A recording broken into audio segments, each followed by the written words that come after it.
il y a un drame qui arrive en plein cours de danse contemporain. Je suis avec un ami et on est tous en train de danser, de sauter particulièrement. On fait des exercices de saut. Et là, c'était chacun de notre tour. Il y avait le groupe 1, groupe 2. Et bon, bref, on vient de sauter et tout, on s'assoit. Et il y a un grand miroir en face.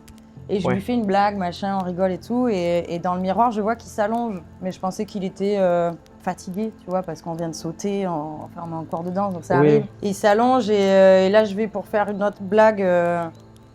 Et en fait, je me rends compte qu'il est tout violet, qu'il est en train de convulser et que il est en train de faire une rupture d'anévrisme. Mais moi, sur le moment, je le sais pas, tu vois. Donc c'est très soudain, ça arrive.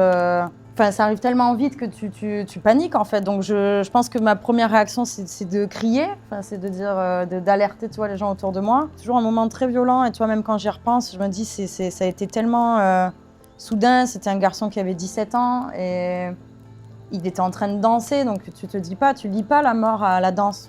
Mais moi à ce moment-là un peu, je pense que j'ai un peu tout mélangé et cette perte elle a été violente, dure puisque le soir même, les adultes, que ce soit les profs de danse ou même mes propres parents, je pense qu'ils n'ont pas compris le choc que je venais de vivre. Le lendemain, j'étais en cours, on m'a dit d'aller au lycée, comme d'habitude, on m'a dit d'aller au conservatoire, de danser dans la même salle. Comme si de rien n'était. Et ça a été quelque chose qui a été encore plus choquant que le choc, je crois, pour moi. Et je pense que là, à ce moment-là, ce qui m'a vraiment enfoncée, mais alors vraiment enfoncée, 3 jours après, il y a l'enterrement. Et le conservatoire loue un bus pour qu'on puisse, tous les élèves qui étaient présents dans la salle et puis amis avec Yvan, puissent lui dire au revoir. Et moi, j'ai une dame, une prof de danse classique qui me connaît depuis que je suis entrée dans ce conservatoire. Donc j'avais quand même à peu près 7 ans, donc elle me connaît depuis que je suis toute petite. Et elle me croise et elle me dit « Toi, tu mérites pas d'aller à l'enterrement parce que tu travailles pas en ce moment et t'es super insolente ».